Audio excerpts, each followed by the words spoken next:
The rain hits the glass like scattered shrapnel, a persistent hollow drumbeat across the old city stones.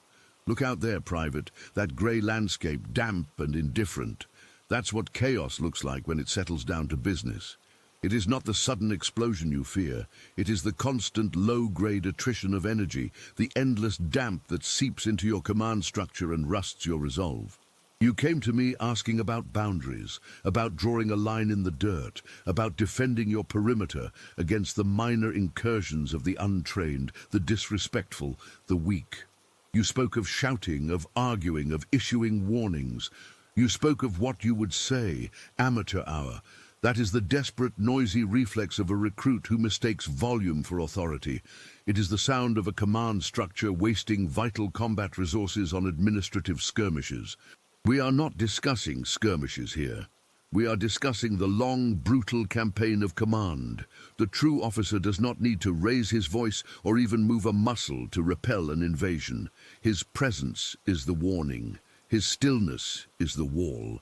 We are talking about achieving a calma que impõe limites sem dizer nada, the ultimate strategic posture, where the cost of challenging you is immediately physiologically registered by the aggressor, long before your synapses have even signaled a counter-move. This is not some soft philosophy, Private. This is tactical deterrence perfected. Every man who has ever worn a uniform, every woman who has stood on a watchtower, understands the crippling fatigue of having to constantly enforce small rules. It is administrative attrition. It is the waste of strategic resources on defending ground that should have been self-regulating. The modern world is weak because it is loud.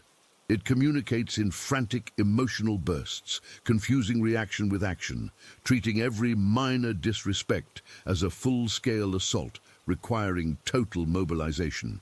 They react, they plead, they explain, they defend.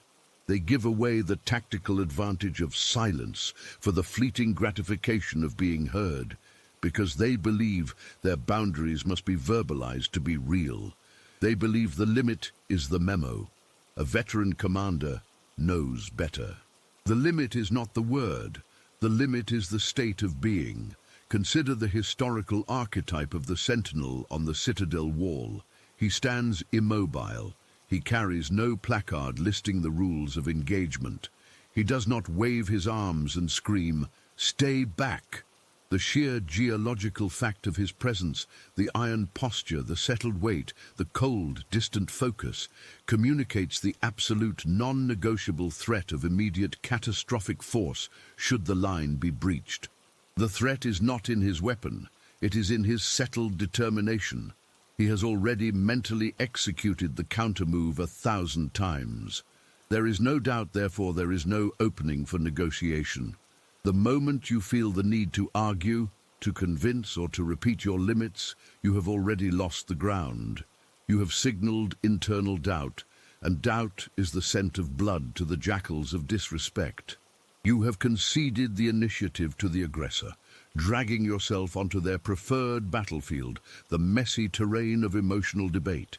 A general does not debate the enemy's tactics, he executes his own strategy. We will proceed with the tactical implementation of this silent command. This is not meditation, this is strategic defense theory, derived from centuries of command failure and success. You will implement 3 laws. They form the armored carapace necessary to project authority without expenditure of energy, conserving every ounce of your focus for the true mission. Law Y. Internal calibration. The first campaign is waged not against others, but against the instability within your own perimeter. Disrespect is an attempted invasion of your internal territory. The aggressor looks for soft targets, a flinch, a sudden change in pitch, a nervous dart of the eye, a posture that concedes even an inch of space. Your nervous system is the antenna others read. If your antenna is twitching, they know the transmission is jammed and they will exploit the confusion. They are looking for the momentary crack in the armor, the tell that signals vulnerability. The geometry of silence means that your physical and physiological presence must be unmoving, economical and heavy. Think of the foundations of a Roman aqueduct, rooted, solid, built to bear immense weight over centuries. Your center of gravity must be low, metaphorically and literally. You must become the fixed point in a swirling environment. If you are rattled, the chain of command, which begins and ends with you, is compromised. Laconism and the Spartan posture. The Spartans did not need long speeches. They practiced laconism, the philosophy of severe brevity. Their power came not just from what they said, but from how they stood while they said nothing. Their silence was not merely the absence of sound. It was the active, terrifying projection of discipline. It was the absolute, total denial of emotional resources to the external world. When the Spartans took the field, their movements were precise, their formations dense. They did not shuffle their feet, nervously adjust their armor, or crane their necks. Their stillness was a weapon that broke the morale of their opponents before the first shield locked. The Persian messenger, observing the Spartans oiling their hair and training calmly before Thermopylae, recognized not vanity, but a profound, chilling lack of fear. They were preparing for their own deaths with routine composure. This level of self-mastery projected an invisible force field.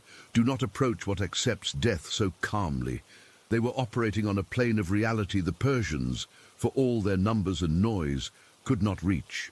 Your operational security, Private, begins with the control of your micro-expressions and micro-movements. Stop fidgeting, stop adjusting your uniform, stop nervously clearing your throat. Every extraneous motion is a leak of energy and a concession of uncertainty.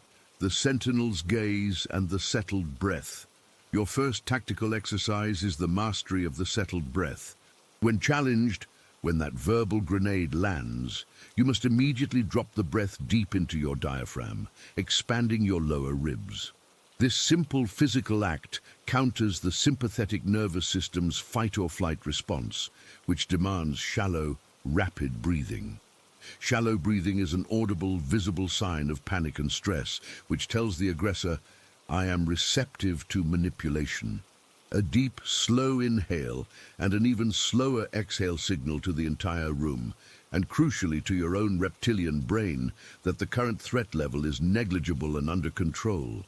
This process is not slow enough to be noticed. It is a rapid internal recalibration. It restores your vagal tone, shifting you from reactive defensiveness back to strategic appraisal. You are the command center, and the command center must never fall silent under pressure. Next, master the Sentinel's gaze. Your eyes are the firing mechanism. When someone attempts to undermine you, with a dismissive gesture, a verbal jab, or an attempt to dominate the conversational space, you do not immediately counter the content. You counter the intent. You hold your posture, pause, and deliver a gaze that is not aggressive but evaluative. You look at them as a general looks at a poorly drawn map, with quiet, penetrating assessment of inadequate data. This gaze must hold contact 1 second longer than is socially comfortable. You are not challenging them, you are classifying them. This pause, filled with settled calm and unblinking appraisal, is where their disrespect evaporates. They see not rage, but professional disappointment, and professional disappointment implies an immediate loss of utility for the subordinate. It signifies that they have not only failed, but they have wasted your time, which is the most egregious offense in strategic command.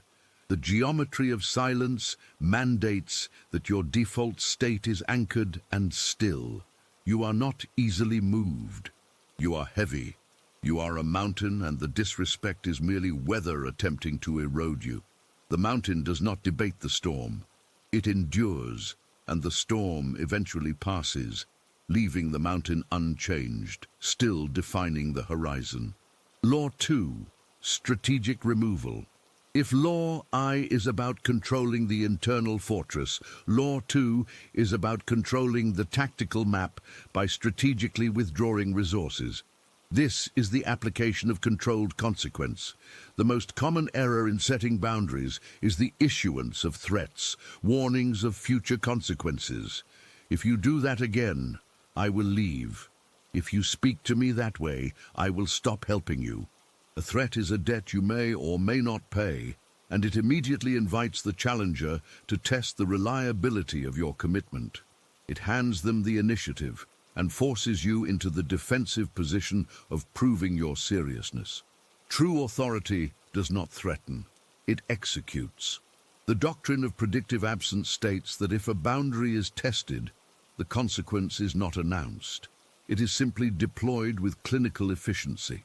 You remove the resource the challenger seeks, your attention, your time, your emotional investment, your validation, not as punishment, but as the natural, immediate environmental outcome of their action. You do not say, "You cannot trespass here." You merely observe the trespass, and then the gates automatically seal, and the trespasser finds the essential connection they rely on. The electricity is immediately cut. Cincinnatus and the relinquishing of power. Examine the power of Cincinnatus. He was called from his plough to save Rome, given dictatorial power, and after defeating the enemy in 16 days, he immediately returned the power and went back to his farm. This act defines predictive absence. He did not cling to the levers of state. He showed that his utility was entirely conditional and self-contained. His authority was absolute precisely because he did not need it. Similarly, when Washington resigned his commission after the Revolutionary War, instead of seizing power, he established the most potent form of authority. The authority derived from not wanting the power. When you practice predictive absence, you signal that you are fundamentally self-sufficient. Your calmness is impervious because your emotional economy is balanced internally. The moment disrespect occurs, you demonstrate that the cost of accessing your energy has just exceeded the challenger's budget. The soldier who performs poorly is not necessarily shouted at. He is removed from the high-stakes mission and placed on tedious, non-critical duty. The punishment is not the shouting. The punishment is the immediate, cold withdrawal of trust and opportunity.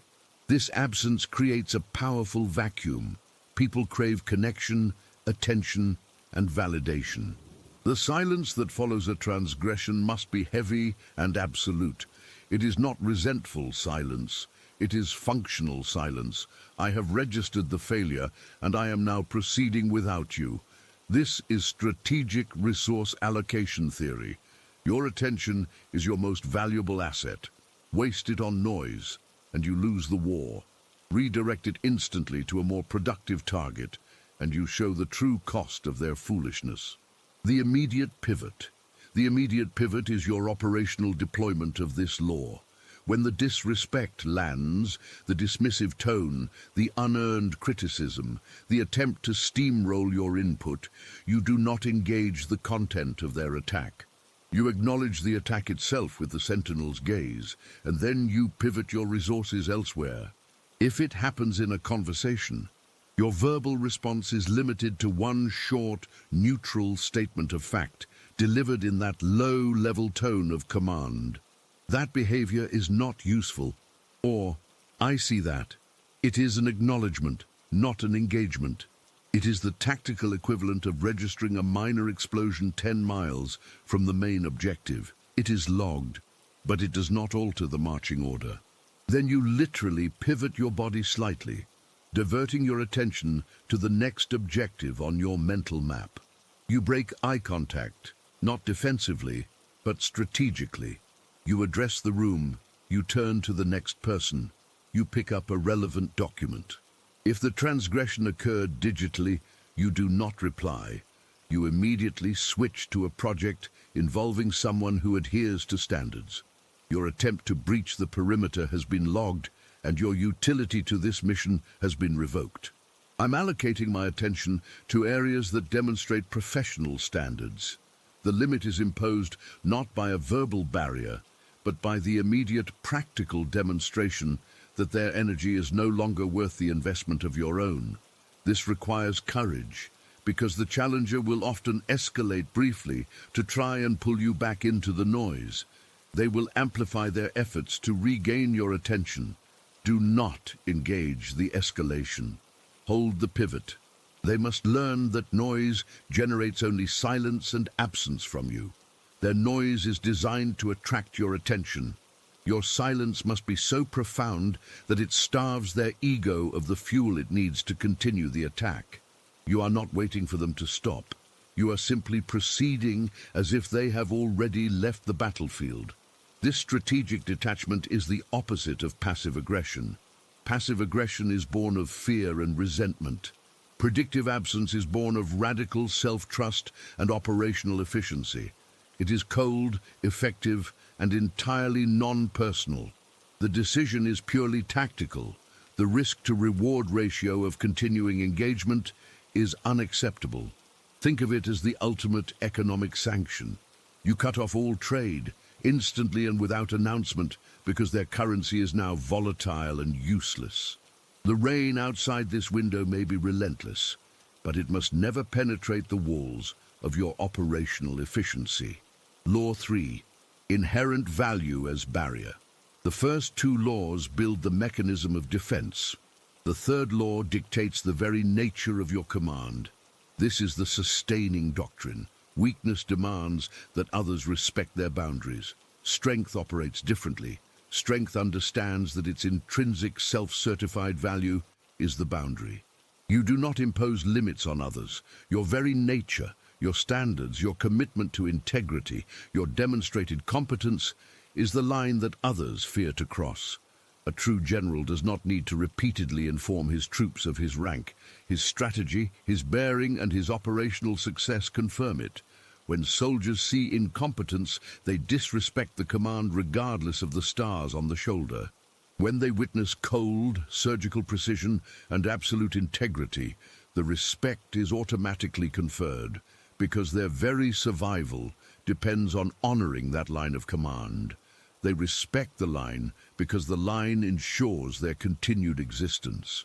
This law is about maintenance. You must operate daily with such meticulous, unforgiving standards for your own conduct that your presence becomes an implicit critique of everyone else's sloppiness. Your energy, that silent field others feel, comes from the absolute certainty that you are adhering to your own internal operational code, regardless of external validation or criticism. You are impervious because your internal audit always confirms mission readiness. The Roman centurion's standard. The centurion was the backbone of the legion. He did not hold his position through democratic popularity, but through brutal competence and relentless ethical adherence to the fasces, the symbols of Roman authority and unity. His standard, the eagle, was not just a symbol. It was the physical representation of the legion's honor, and it defined the operational reality of every man around him. The centurion didn't argue with a straggler. He disciplined him swiftly and without emotional display. When a battle raged, the centurion's position was the fixed point. The battle line was defined by the centurion's will to stand firm, often against overwhelming odds. He wasn't drawing the line in the dirt. He was the line, and the disciplined troops behind him understood that moving backwards meant immediate, profound loss of identity and life. The centurion projected a field of competence so powerful that men willingly died rather than disappoint it. The consequence of disrespecting the centurion was not just personal rebuke, it was the failure of the entire formation. Your task is to become the centurion. Your integrity is the standard. When you uphold that standard, others automatically calibrate to its pressure. If you are consistently late, consistently promise and underdeliver, or consistently engage in petty gossip, your silent boundaries will fail, no matter how settled your breath or sharp your pivot. Your field of influence is directly proportionate to the height of your self-imposed standard. The lack of self-discipline is a breach in your perimeter that any savvy aggressor will exploit. Non-negotiable protocol and the gravity. Well, this is the daily drill. Identify the 3 non-negotiable protocols that define your competence and integrity. For a professional, this might be punctuality, detailed preparation, and honoring commitments. These are your logistics, Private. Without flawless logistics, the army starves and the boundaries collapse. When you adhere to these protocols with ruthless consistency, you create an invisible pressure system, a gravity well of competence. When others approach you, they feel the need to adjust their standards just to be in your orbit. The person who is chronically late, seeing your immediate preparedness and efficiency, will find they are simply left out of the mission, not because you warned them, but because the operation naturally moved on without the necessary component. They weren't excluded. They became obsolete. You must stop correcting external errors and focus solely on correcting internal deviation from your standard. If someone violates your limits, you do not need to issue a memo. You simply tighten your own professional focus, operate according to Law I, deploy Law 2, and watch as the discrepancy between your level and theirs forces them to either rise to meet you or strategically retreat. The silence of true authority is terrifying because it implies that the commander has already moved past the need to engage with the weak. It is the silence of an executioner who has already made his decision and is merely waiting for the signal. There is no appeal, there is only consequence. This requires constant strategic maintenance. If you allow sloppiness into your schedule, if you answer non-urgent demands during your protected focus time, if you allow yourself to be dragged into low-value arguments, if you fail to deliver on your own commitments, the gravity well weakens. You must protect your time, your focus, and your integrity with the same ferocity you would defend a supply convoy. Disrespect thrives in ambiguity and low standards. Your limits are not arbitrary prohibitions. They are the natural side effect of operating at a higher strategic altitude. The disrespect simply cannot breathe at that height. It is a vacuum. The moment the aggressor realizes their emotional noise cannot resonate in your operational space, they retreat to seek easier targets. Operational synthesis. The unified command. The implementation of these 3 laws is not sequential, it is simultaneous. They form a unified, impenetrable defensive matrix. Internal calibration provides the stability. This is your primary defense system, the internal gyroscope that keeps your command steady under fire. It guarantees that your response is strategic, never emotional. The deep breath anchors you to reality, neutralizing the fog of war that the disrespectful seek to generate. Strategic removal provides the consequence. This is your operational counterstrike. It ensures that every challenge carries an immediate non-negotiable cost. You do not explain or negotiate the cost. You administer it through the cold logic of resource withdrawal. Inherent value provides the deterrence. This is the strategic power of your position. By relentlessly maintaining a high internal standard, you create a self-regulating environment. Most potential challenges are aborted before they begin because the aggressor recognizes the immense disparity in focus and discipline. They feel the weight of your presence, the gravity, and choose not to engage. This is the difference between management and command, Private. A manager reacts to problems. A commander establishes a system so robust that problems self-correct or simply fail to manifest. Think of the old medieval castles, built not with flimsy fences, but with massive sloped stone walls. The walls didn't shout warnings. They silently absorbed the kinetic energy of the battering ram. That is your purpose, to absorb the energy of conflict without yielding an inch of emotional or physical space. The rain, drumming outside, reminds us that persistent external pressure is inevitable. It is the nature of the environment. Your only control lies in the impermeability of your defense. The ultimate measure of your success will be the frequency of these challenges. If you are constantly having to enforce boundaries verbally, it means Law 3 is failing.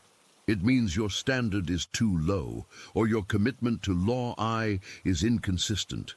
You are leaking energy, and the jackals smell it. If you execute these laws ruthlessly, the need to speak of limits will disappear entirely. The ground will enforce itself. We are establishing self-sovereignty here, Private. We are establishing that you are the ultimate, non-negotiable authority over your own mental, emotional, and temporal territory. Any challenge to this authority is not a personal slight. It is an act of war, and it must be met with the strategic deployment of silence and consequence. The rain is easing now, Private. The ground is still saturated, but the immediate downpour has ceased. This is how the chaos recedes when true authority is deployed. The noise dies down because it realizes it is wasting its breath against granite. You came here seeking the tools to impose limits without raising your voice. The great irony is that this composure, this invincible calm, is not achieved by external confrontation, but by total internal control. It is a state of psychological readiness for war that makes war unnecessary. It is the ultimate expression of power harnessed, contained, and deployed with absolute precision. This is the path to achieving the calm that imposes limits. It is heavy work. It requires the relentless discipline of a battle-hardened general who trusts his strategy more than his anger. Never confuse stillness with weakness. Stillness is a tank awaiting its target coordinates.